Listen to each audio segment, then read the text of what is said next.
네, 할렐루야 반갑습니다. 네, 네.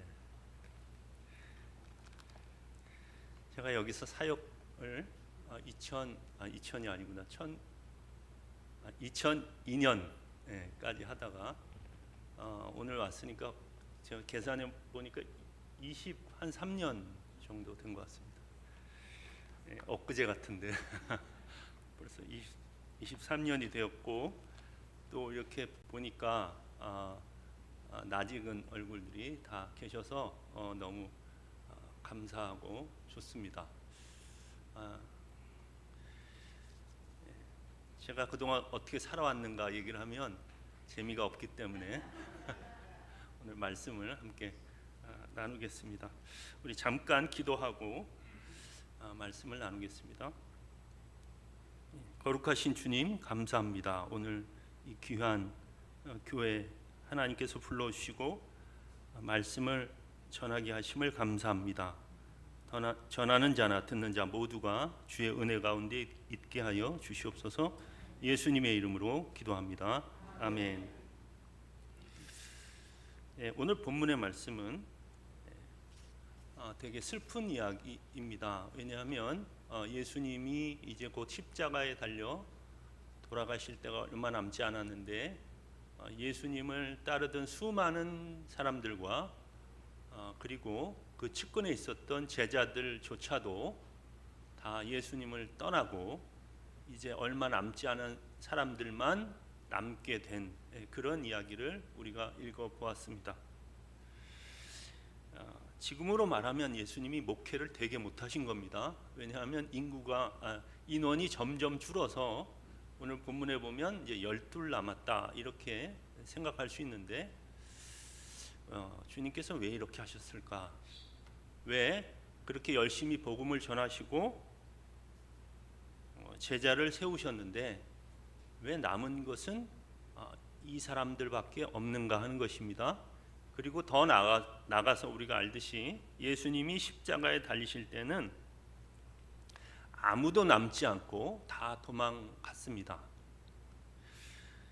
그렇기 때문에 이것은 우리에게 여러 가지 교훈뿐만 아니라 우리에게 경고와 또한 도전을 줍니다. 예수님께서 분명히 말씀하시기를 인자가 올 때 믿음을 보겠느냐고 하셨습니다.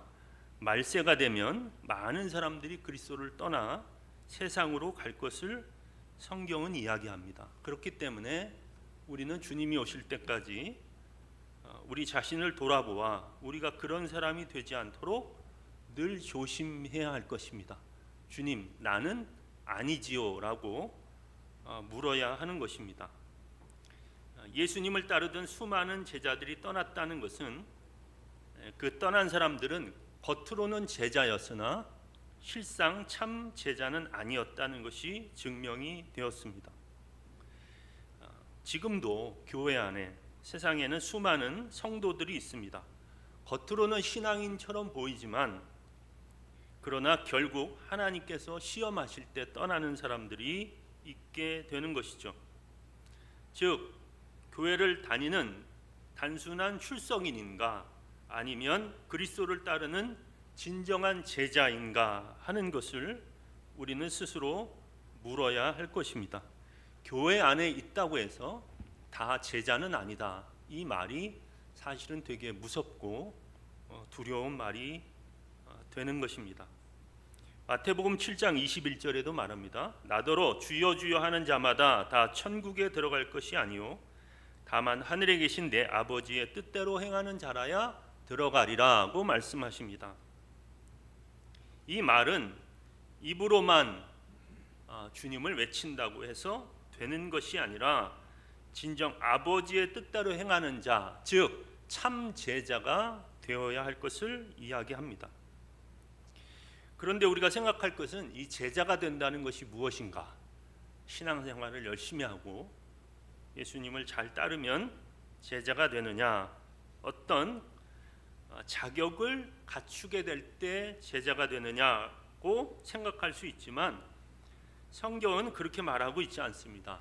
유대인들은 제자를 삼고 선생님이 될 때 어떤 방식을 행했냐 하면 선생님이 있으면 제자들이 가서 당신이 나의 선생님이 돼 주십시오라고 제자가 선생님을 택하는 방식을 썼습니다.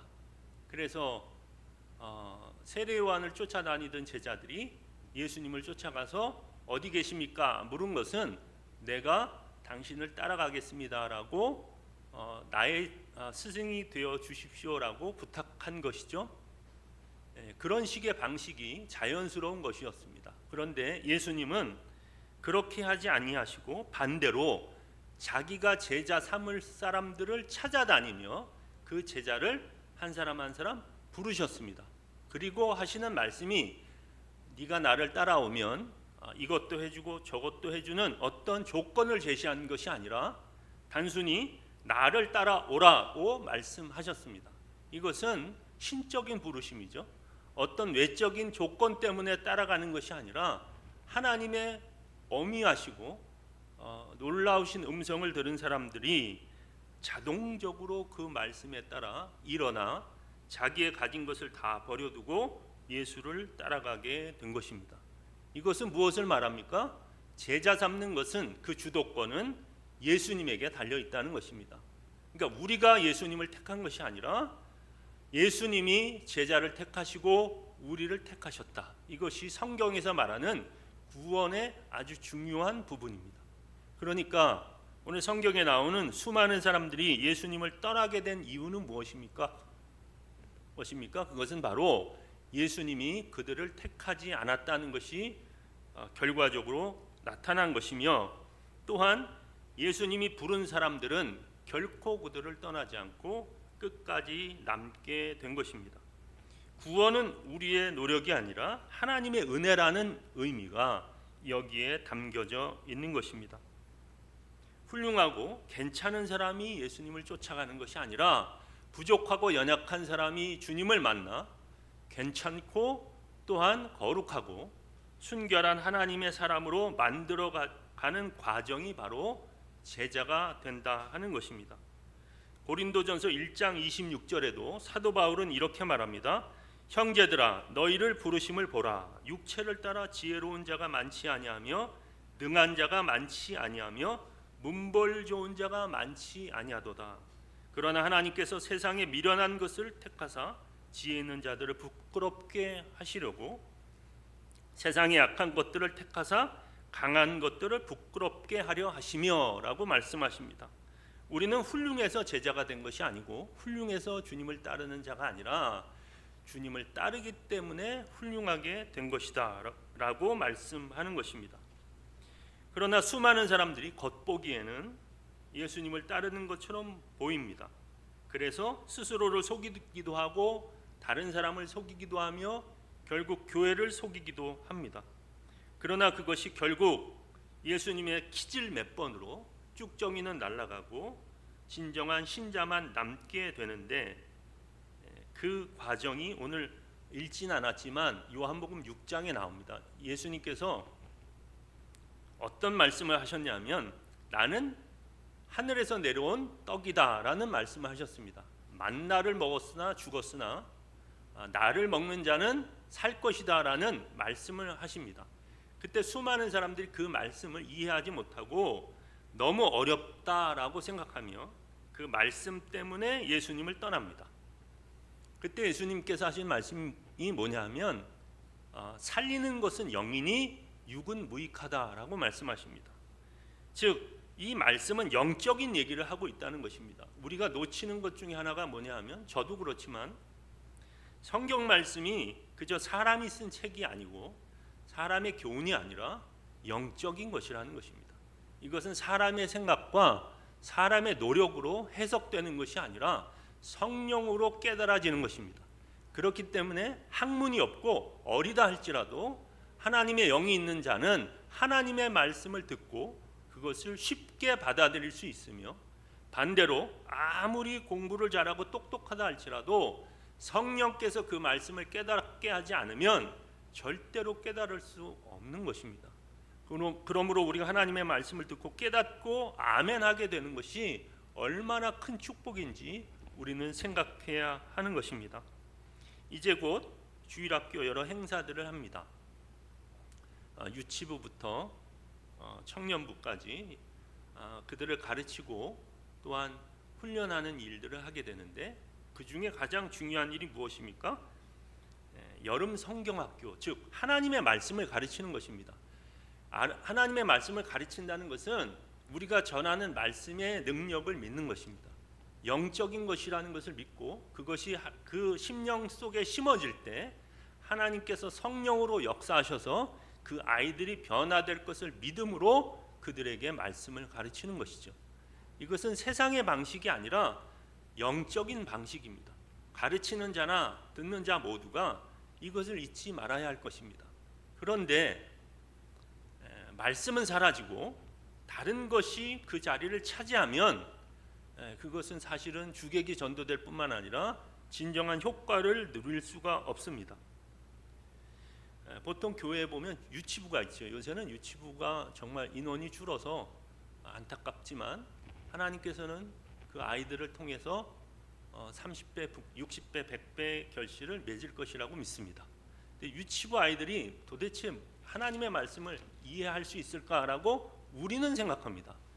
그런데 절대 그렇지 않습니다. 하나님께서는 성령을 통해서 악이라 할지라도 말씀을 이해하게 하십니다. 성경은 그것을 분명히 얘기하죠. 이것이 성경에 써 있으니까 말씀을 드리는데, 엘리사벳이 세례요한을 뱃속에 품었을 때 마리아가 그 집에 왔습니다. 그랬더니 그 세례요한의 어머니가 마리아를 보며 이야기한 장면이 누가복음에 나오죠. 내 주의 어머니가 오는 것을 보고 내 태중의 아이가 뛰놀았다, 이렇게 이야기합니다. 그것은 뭐냐면 그 태중의 아이라도 성령 충만했다라고 이야기하는 것이죠. 이것이 비약일 수도 있겠지만 우리는 어린 사무엘이나 어린 세례요한이 온전히 하나님께 붙들려 살아갔던 것을 우리는 잘 압니다. 그리고 아무리 어린아이라 할지라도 말씀에 사로잡히면 그 아이는 하나님의 말씀대로 자라나게 됩니다. 왜 그렇습니까? 그 아이들이 하나님의 말씀을 100% 이해하고 하나님의 말씀을 잘 알아서가 아닙니다. 성령께서 믿음을 그 안에 심어주시고 그 말씀을 쉽게 받아들일 수 있게 하시며 사랑하게 하시고 말씀의 주인인 예수 그리스도를 진정으로 알게 하심으로 가능한 일입니다. 그러니까 오늘 예수님을 떠난 사람들은 무엇입니까? 예수님의 말씀, 예수님이 아니라 사실 다른 것을 붙잡았기 때문이며, 예수님께서 조금 어려운 얘기를 했다고 해서 다 도망갔다는 얘기는 그들이 정말 원했던 것은 영적인 것이 아니라 육적인 것이었다라는 것이 드러나게 된 것입니다. 우리는 생각해야 합니다. 우리의 신앙의 동기가 무엇인가? 그릇된 동기로 주님을 따르는 것이 아닌가?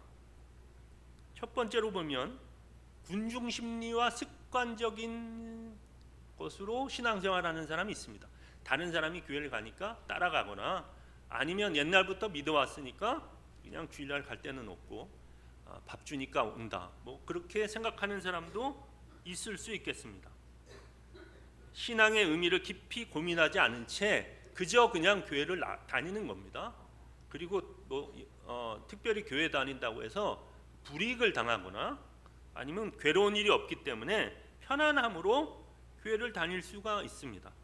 그러나 조금만 핍박이 다가오고 조금만 어려운 일이 생기면 예수님을 믿는 것이 힘들다라고 생각하고 떠날 수 있게 되는 것입니다. 어떤 사람들은 물질적인 동기, 현실적인 동기로 따르는 사람이 있습니다. 요한복음 6장 21절에 이렇게 26절에 말합니다. 예수께서 대답하여 이르시되 내가 진실로 진실로 너희에게 이르노니 너희가 나를 찾는 것은 표적을 본 까닭이 아니요 떡을 먹고 배부른 까닭이다. 배불러서 예수님을 쫓아다닌다는 것입니다. 그러니까 결국 교회가 나에게 주는 유익과 편안함과 또 사람을 통해 얻는 좋은 것들 때문에 예수님을 믿는 것이지, 옛날처럼 예수님 때문에 내가 죽겠습니다, 십자가 지고 따르겠습니다 하는 얘기들은 사실 먼 얘기가 되어버린 것도 사실입니다. 또 어떤 사람들은 기적과 표적에만 집착하는 사람들이 있습니다. 놀라운 기적을 경험하고 또 표적을 보았기 때문에, 병이 나았기 때문에, 사업이 잘 돼서, 공부를 잘하게 돼서 라는 이유로 예수님을 붙잡는 사람도 있습니다. 그것이 나쁜 것은 아닙니다. 예수님을 만나게 되는 접촉점이 되고 예수님을 알게 되는 시작이 되기 때문에 중요한 일이기도 합니다. 그런데 그것이 목적이 되어서는 안 되죠. 그것은 시작에 불과한 것입니다. 이것을 통해서 예수님이 참 구주이시며 나의 주인이 되신다라는 신앙으로 나가야 하는데, 거기까지는 나가지 않은 채 주님이 내게 신비하고 놀라운 것들을 행하시고 베푸시는 것만 쫓아다니는 것입니다. 그래서 이것은 정말 안 좋은 쪽으로 가게 되는데, 이보다 더 큰 기적이 나타나는 곳, 이보다 더 놀라운 일이 발생하는 곳으로 계속 떠도는 신앙이 되기도 합니다. 또 어떤 사람들은 정치적인 세속적인 오해 때문에 예수님을 쫓아가기도 합니다. 예수님은 정치적인 해방자, 민중의 구원자, 이렇게 생각하는 것이죠. 사실 예수님 당시에도 이런 사람들이 있었습니다. 열심당원들이 있어서 로마의 압제로부터 예수님께서 우리를 구원하실 것이다 라는 정치적인 메시아로 예수님을 보았습니다. 그러나 예수님께서 세상을 변혁을 시키기는커녕 십자가에 무력하게 달려 돌아가시는 것을 보고, 야, 우리는 다 망했다. 우리가 쫓아다니는 예수님, 우리가 원하는 것을 주지 못한 채 저렇게 죽고 마는구나 라고 실망했을 것입니다. 아니면 그 이전에 이미 예수님께는 우리가 원하는 것을 얻을 수 없다라고 실망해서 다 돌아서 버린 것입니다. 예수님이 정말 정치적인 해방을 원하셨다면 예수님께서는 말구유에 나실 필요도 없습니다. 가장 높은 사람의 아들로 태어나면 순식간에 끝나는 일입니다. 로마 제국의 황제로 태어나면 될 일입니다. 그러나 예수님께서는 가난한 목수의 아들로 태어난 것은 바로 가장 낮은 자리에서 인간의 죄를 짊어지시고 죽으시는 참된 그리스도의 모습을 우리에게 보여주신 것이죠. 우리는 이런 그릇된 동기로 따르는 것은 아닌가, 이건 말고도 여러 가지 이유로 예수님을 따르는 사람들도 또한 있습니다. 여러분은 왜 예수님을 구주로 고백하며 여러분의 선생이자 여러분의 구원자로 섬기고 계십니까? 사람들이 다 떠나고 예수님은 베드로에게, 제자들에게 묻습니다. 너희도 가려느냐고 말씀하십니다. 이 되게 슬픈 얘기입니다. 수많은 사람들이 다 떠나고 이제 먼지만 풀풀 날리는 그런 상황 속에 소수의 제자들만 주위에 남아 있습니다. 그 따랐던 추종자들, 수많은 박수치며 따랐던 사람들이 다 등을 돌리고 가는 마당에 제자들을 향해 예수님이 말씀하신 것입니다. 너희도 가려느냐. 그때 베드로는 이렇게 고백합니다. 주여, 영생의 말씀이 계심에 우리가 네게로 가오리까 우리는 안 갑니다 라고 아주 자랑스럽게 이야기합니다. 이것은 베드로는 이렇게 말하는 것이죠. 우리는 다른 데는 갈 데가 없습니다. 예수님 말고는 우리에게 소망이 없습니다. 예수님 말고는 우리가 정말 따를 자가 없음을 고백합니다 라고 말하는 것이죠. 이것은 정말로 귀한 신앙의 고백입니다. 예수님을 떠난 사람들은 예수님 말고도 다른 것이 있으니까 떠나는 것입니다. 그렇지 않겠습니까? 스스로를 구원하거나 구원할 또 다른 존재가 있음으로 가는 것입니다. 그런데 정말 갈 데 없는 사람은 가라고 떠밀어도 갈 수가 없습니다. 왜? 어디로 가겠습니까? 도대체 그렇지 않습니까? 사람이 어떤 사람에게 가서 도움을 청할 때는 그 사람이 가지고 있는 자존심과 또한 알량한 여러 가지 마음에 자랑했던 것들을 다 내려놓고 갑니다. 가서 제가 어려우니까 좀 도와달라 이렇게 말합니다. 그러면 거절을 받을 때가 있습니다. 거절을 당할 때가 있죠. 그러면 벌떡 일어나서 내가 너 말고 사람이 없냐 하고 딴 데로 가는 경우들이 있죠. 그렇지 않습니까? 저 같아도 그렇죠. 그런데 가다가 이제 마지막 한 명이 딱 남았어요. 근데 이 사람 없으면 죽어요. 그러면 가라고 하면 갑니까? 바짓가랭이 붙잡고 살려달라고, 제발 당신 없으면 죽습니다 하고 막 요청을 하는 거예요. 하나님께서 우리에게 원하시는 것이 이런 것이 아닌가 생각을 합니다. 세상에 의지하고 바라는 것들, 그리고 우리의 마음속에 은밀하게 의지하고 있는 것들을 우리는 다 내려놓고 주님이 없이는 살 수 없습니다. 우리가 주님 외에는 소망이 없습니다라는 말을 우리의 입으로부터 듣기를 원하시는 것입니다. 그래서 우리에게 가진 것을 뺏어가기도 하고 우리의 자랑하는 것들을 다 무너뜨리는 경우들이 있습니다. 제가 들은 이야기 중에 이것이 늘 마음에 남는데요. 인간이 얼마나 교만한지 하나님이 하지 말라고 하면 계속 한다고 합니다. 그죠? 너 그거 하면 안 돼. 그러면 숨어가지고 애기들처럼 구석에 처박혀서 막 또 하고 있는 거예요. 그러면 하지마 계속 하다가 나중에 하나님이 그냥 두신답니다. 두셔가지고 어떻게 하느냐, 하나님이 안 막으면 잘 되지 않습니까? 그래서 탑을 100개를 쌓는데 99개 쌓을 때까지 기다리는 거예요. 그래서 이제 하나만 더 쌓으면 성공이다 하고 딱 쌓으려고 하는 그 순간에 하나님이 딱 무너뜨리는 거예요. 최고 정점에 올랐을 때 무너지는 것입니다. 그래서 완전히 파산하고 완전히 없어지는 상황까지 와야 비로소 손들고 주님 앞에 온다는 것입니다. 저는 그것이 인간에 대한 이해를 정확하게 표현한다라고 생각합니다. 하나님 말고도 의지할 게 있으면 우리는 100번 1000번 주님을 떠날 수 있습니다. 사실 저도 목사지만 전에 그랬고요. 내가 꼭 주님을 믿어야 합니까? 안 믿어도 살만합니다 라고 생각하면 예수님의 말씀이 어렵다는 핑계를 대고 주님을 떠나는 것입니다. 그런데 베드로는 말합니다. 영생의 말씀이 여기 계심에, 이 말은 예수님이 말씀하신 대로 살리는 것은 영이니 육은 무익하다라는 말씀을 이해한 것입니다. 세상의 육적인 것은 세상으로부터 충분히 우리가 얻을 수 있고 누릴 수 있지만 진정한 생명의 영의 양식은 오직 예수 그리스도 외에는 얻을 수 없습니다라는 고백입니다. 이것을 맛본 사람, 이 영적인 은혜를 경험한 사람은 절대로 주님을 떠날 수가 없습니다. 이것은 정말로 귀한 경험인 것입니다. 제가 존경하는 목사님 교회에 성도들이 계시는데 제가 거기서 사역도 했고, 근데 그 중에 한 권사님이 이런 얘기를 하셨어요. 권사님은 왜 이 교회에 나갈 만한 일도 있고 힘든 일이 많았는데 왜 안 떠납니까? 이런 얘기를 하니까 자기도 그런 생각을 해봤는데 교회를 떠나면 갈 데가 없더라. 이런 솔직한 얘기를 하셨어요. 그리고 또 하나, 이 교회 말고는 나를 받아줄 만한 교회가 없을 것 같다. 이런 얘기도 하시는 걸 들었습니다.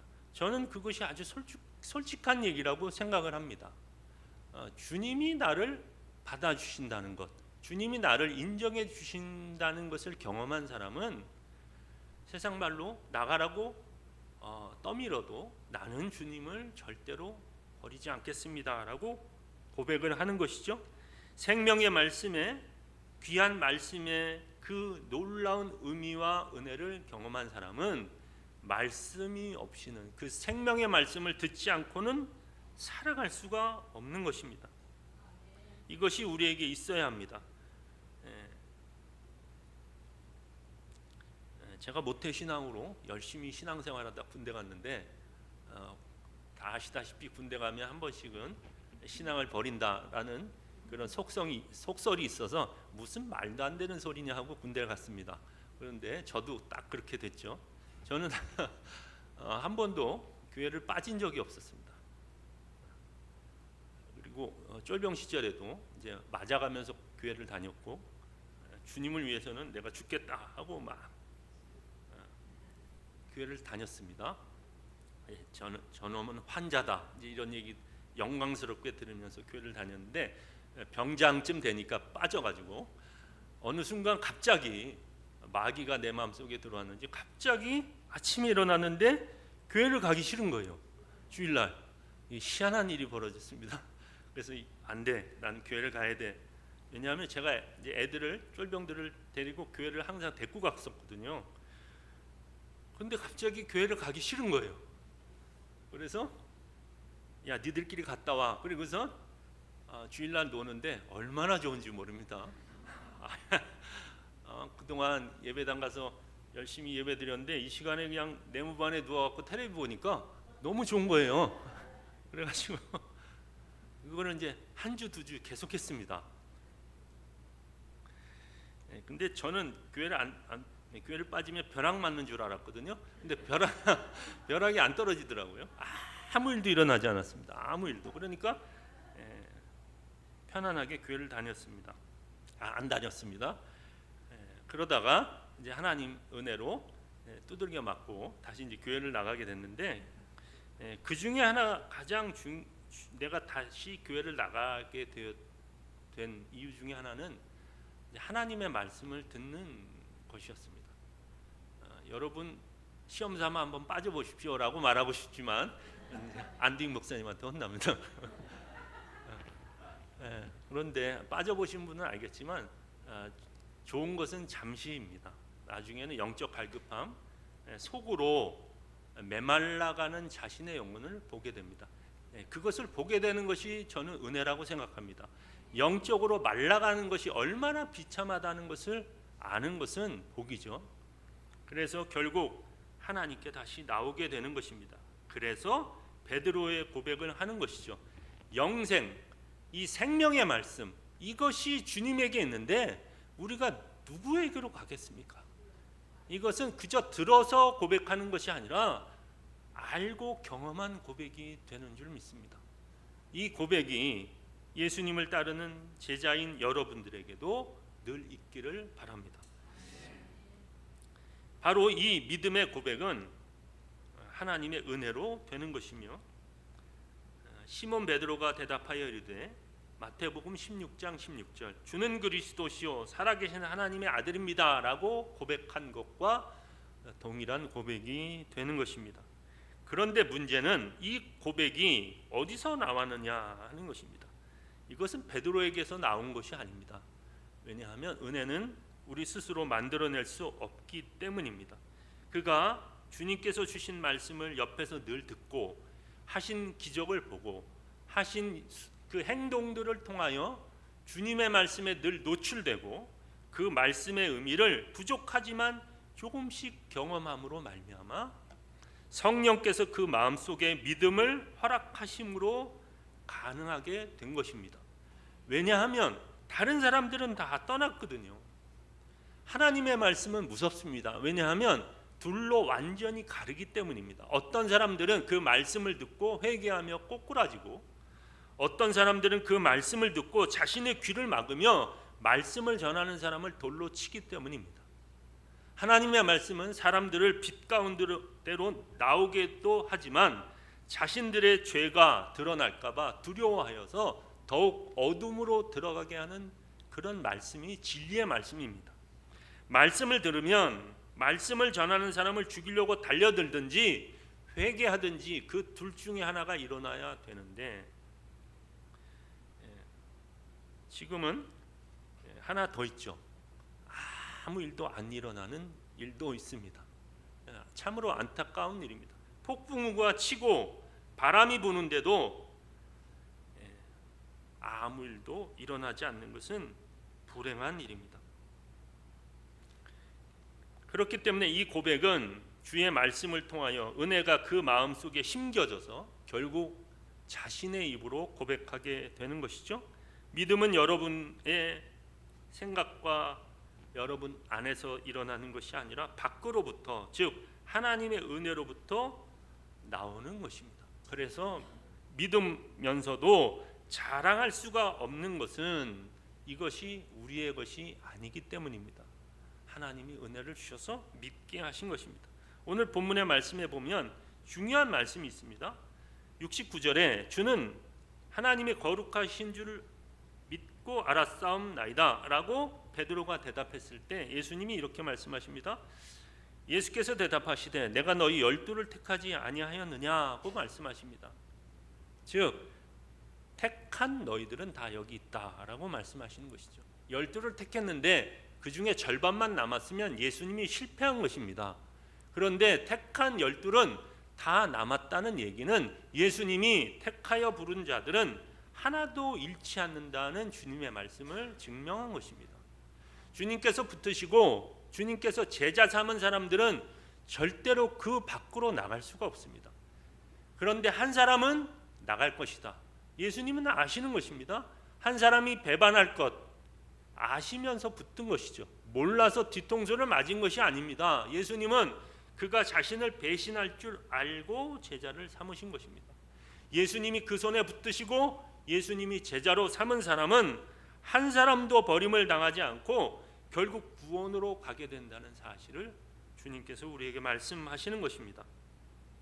미국에서 목회하시는 목사님께서 말씀을 하신 것을 들었는데 유명한 하버드 대학을 여러분 아실 것입니다. 그 대학은 들어가기가 힘든데 들어가는 방법이 공부 잘하는 방법과 뭐 정치적으로나 가문적으로 훌륭한 사람들 기부 입학식으로 받는 경우들도 있다고 합니다. 근데 그런 사람들은 이제 돈을 많이 내거나 아니면 뭐 여러 가지 영향력이 있기 때문에 받는데 받을 때 공부를 못하거나 실력이 되지 않는 사람들도 받을 때는 받는다고 합니다. 그런데 문제는 이제 너는 하버드생이다라고 하버드생으로 받아들이는 순간 이 사람을 하버드생으로 만들려는 노력을 한다고 합니다. 가정교사를 붙이든 아니면 특별교육을 시키든 받을 때는 부족한 사람이지만 나갈 때는 다른 사람과 별로 다름이 없는 훌륭한 학생으로 만들 완전한 계획과 프로그램을 가지고 그렇게 노력을 한다고 합니다. 그러니까 따라오려면 따라오고 도태되려면 도태되라 이런 것이 아니라 일단 받으면 책임진다는 것입니다. 어떻게 보면 우리나라 교육 체제와는 좀 다른 부분이 있죠. 그러니까 진화론적 측면에서 즉 못하는 놈은 떨어지는 방식이 아니라 못하는 사람을 잘하도록 만드는 방식이라는 것이죠. 저는 이것이 주님의 방식이라고 생각합니다. 주님도 그렇게 하셨습니다.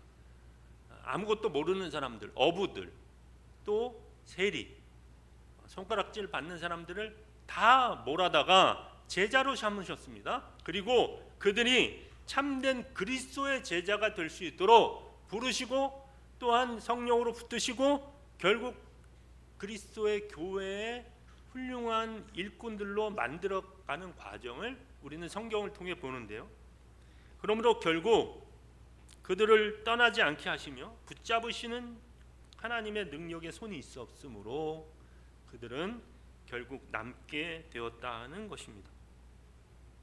우리는 오직 주님밖에 없음을 고백합니다.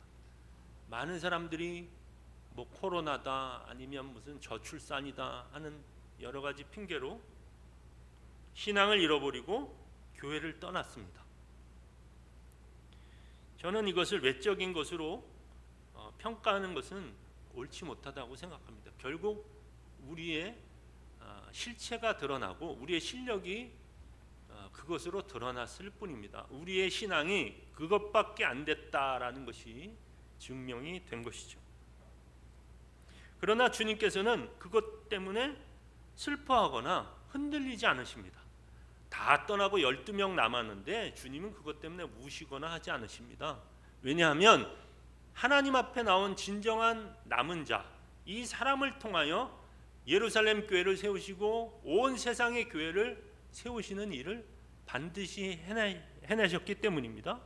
땅에 떨어진 씨앗이 새가 집어가고 뭐 타 죽고 하는 일이 있지만 결국 그것을 통해서 30배, 60배, 100배의 결실이 맺혀지는 것처럼 하나님께서는 사람의 수가 아니라 진정 참 그리스도인으로 그리스도에게 붙어서 그리스도를 떠나지 않고 그리스도 외에는 나의 주님이 없으며 생명이 없으며 구주가 없습니다라고 고백하는 바로 그 사람들을 통하여 하나님의 일을 하시는 것입니다.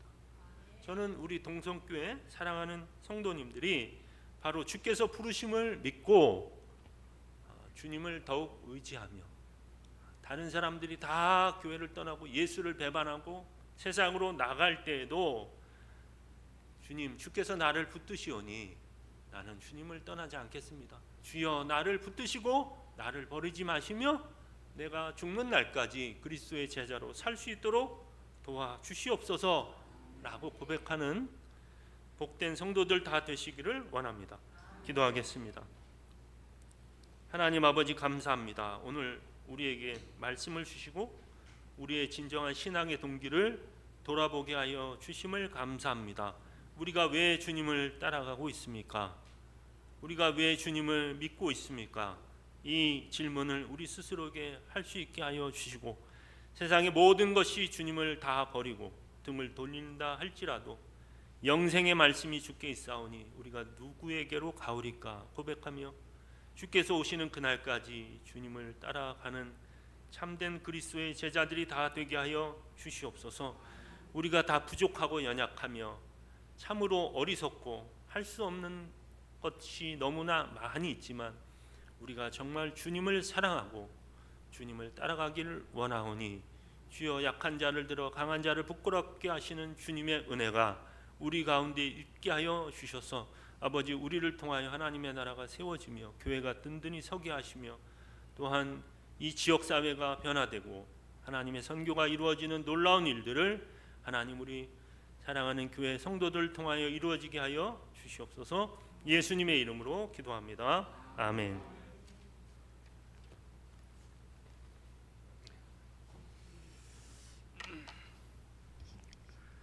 예, 목사님의 은혜의 말씀 감사합니다. 우리 모두 도전받는 시간이 되었을 줄 믿습니다. 우리 다 같이 찬송 440장 부르시면서 준비하신 헌금 드리도록 하겠습니다.